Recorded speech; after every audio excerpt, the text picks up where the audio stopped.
Nut Bajaniya લોકો જે ગામે ગામ ફરી અલગ અલગ કરતબથી લોકોનું દિલ બહેલાવી માંડ 2 ટાઈમનો રોટલો રડે છે.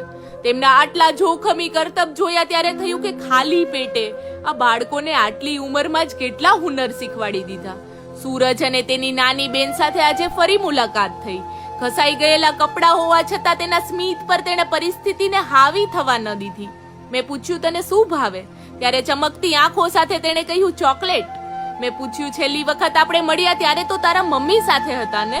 સૂરજે કહ્યું, દીદી એ ઘણા દિવસોથી બીમાર છે એટલે અમે એકલા આવીએ છીએ. અમે તેમની સાથે રહેવા માંગીએ છીએ પણ દવાના પૈસા. આટલું કહીને તે અટકી ગયો. મેં તેમના મમ્મી માટે દવાના પૈસા આપી કહ્યું કે હવે તમે ઘરે જાઓ ને મમ્મી સાથે સમય વિતાવો. સૂરજે લાગણીની ઊંડાઈ સાથે કહ્યું કે દીદી આપ જબ ભી મિલતે હો હમે હસા કરી જાતે હો. દવાના પૈસા મળવાથી હસતા ચહેરાઓ સાથે તે ઘર તરફ ચાલતા થયા.